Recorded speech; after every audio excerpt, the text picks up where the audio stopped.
Good morning, जय श्री कृष्ण। केम छो बधा? तो इधर माता श्री अपनी आंखें साफ कर रही है, इधर मेरा काम चल रहा है। आँखों वांधो હોય બીજું શું હોય? ઉંમર પ્રમાણે શરીરે જવાબ તો દે ને થોડા ઘણા. હા હા. આ ભાઈ ચશ્મા સરખા સાફ ન થયા, ઓલા લિક્વિડ ઓલું ખતમ થઈ ગયું હોય છે. એનું કારણ બીજું હોય કઈક, એવું થોડું હોય.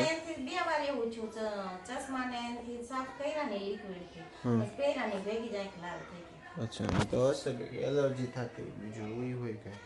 તો ગુડ મોર્નિંગ. ગુડ મોર્નિંગ, જય શ્રી કૃષ્ણ. કેમ છો બધાય મજામાં? હજી હજી ઓલું થાય છે, ચીપડા ભર્યા છે, નિંદર નહીં થઈ હોય. પાપણ પડી હોય અંદર નાખમાં તો કોને ખબર થાય ક્યારેક એવું કા? હે મમ્મી? થાય ક્યારેક એમ એવું. હા, આપણા હાથમાં નથી ને. હા એમ. હા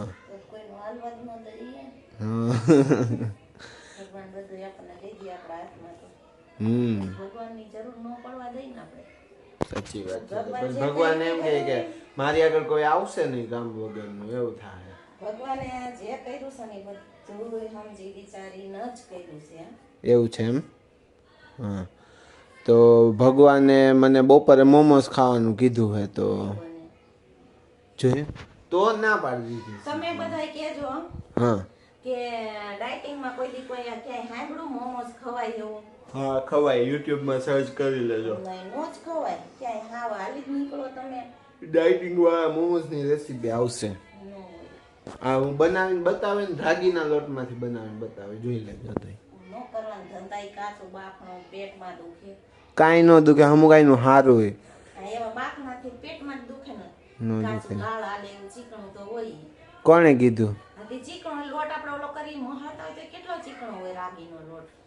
એ એટલું તો રે, તમારે હેલ્ધી ખાવું હોય ને તો પછી બધું પેટમાં દુખે. કાંઈ નહીં, હું આ ટ્રાય કરીશ જ. જોઈએ આપણે બની જાય ને તો હું છે ને તમને બતાવીશ બનાવેલા.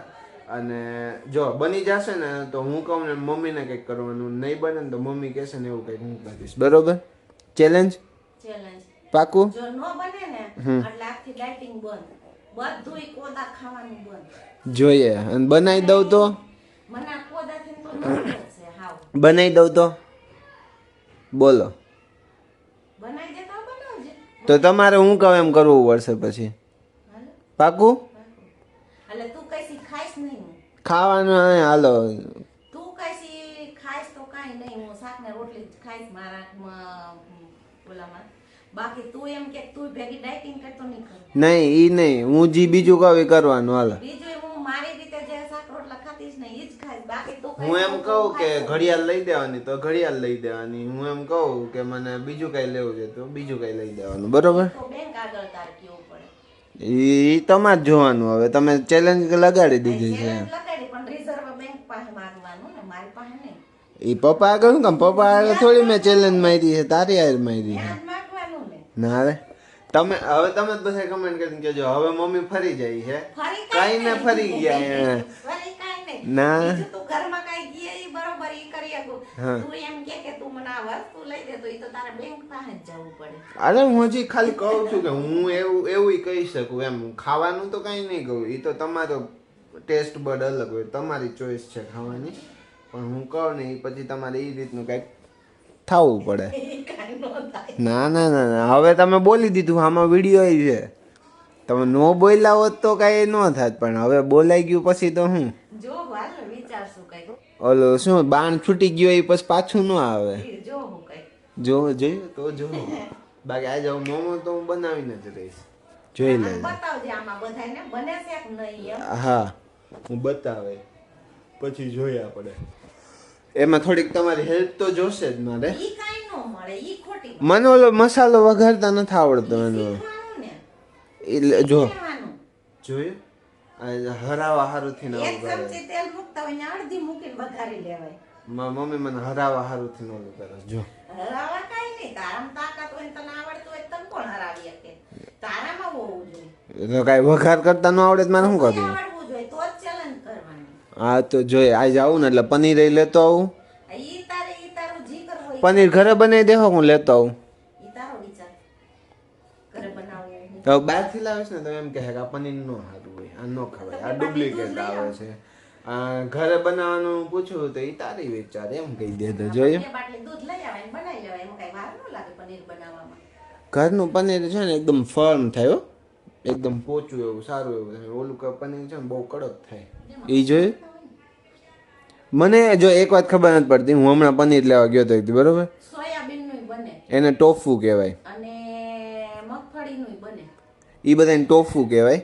હવે જો આ દૂધનું પનીર જે આવે ને એ 47 રૂપિયાનું 100 ગ્રામનું પનીરનો એક બ્લોક આવે બરોબર.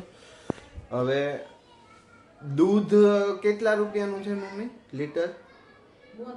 72 રૂપિયાનું લીટર દૂધ છે.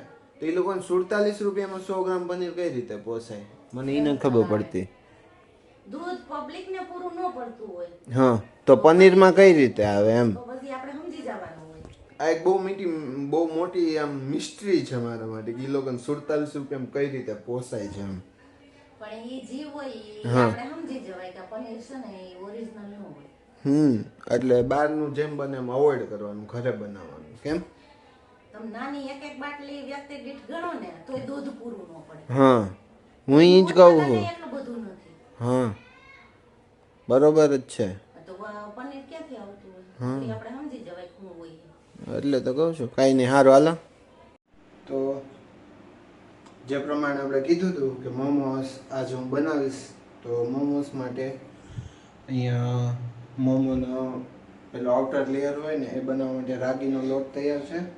અહીંયા સોયા સોસ, આ લસણ અને મરચાંની પેસ્ટ, આ બધું મિક્સ વેજીટેબલ છે મેં મિક્સચરમાં ઓલું કરી નાખ્યું છે, પનીર છે અને થોડુંક અમથું લીંબુ નાખીશ. તો હવે હું હમણાં બનાવીને બતાવું તમને, થોડોક મસાલો તૈયાર કરીને. અને એમાં આપણે થોડુંક અમથું તેલ નાખવાનું છે, 1 થી 2 ચમચી, એનાથી વધારે નહીં. તો આપણે આગળ વધીએ હવે. તો જુઓ ભાઈ અહીંયા છે ને આવડી એક ગોળ પેલી તૈયાર છે આવડી પૂરી, અને અહીંયા આનો મસાલો તૈયાર છે. તો હું ટ્રાય કરીશ કે જો એકદમ પેલો મોમોસ વાળો આકાર આવી જાય ને તો, અને હમણાં આવી જાય ને તો બધા પછી એક હારે બતાવું તમને. તો જોઈ લો ભાઈ આપણા છે ને રાગીવાળા મોમોસ તૈયાર છે. તો આ ચોકલેટ મોદક જેવા લાગશે, જોઈ લો ચોકલેટ મોદક જેવા દેખાય છે. તો આને આપણે ખાઈશું. મસાલો તો મસ્ત બન્યો હતો, એક ચાખી લીધો એટલે આ એક નંબર જ હોય. અને રાગીનો ટેસ્ટ આપણે ગમે છે. તો હવે આપણે આને છાશ જોડે ખાઈશું, કેમ કે ચટણી બનાવતા આવડતી નથી, બનાવવાનો ટાઈમ નહોતો, એટલે હવે આપણે આને ખાઈશું બરાબર. તો આજના આ વિડીયોનો એન્ડ આપણે અહીંયા કરીએ. કાલ ફરી મળીએ એક નવા વિડીયો સાથે. ત્યાં સુધીમાં આ વિડીયોને લાઇક કરો, શેર કરો, કમેન્ટ્સ કરો અને ચેનલને સબસ્ક્રાઈબ કરો. Thank you for watching. અને વિડીયોને આગળ ને આગળ શેર કરતા જ રહેજો.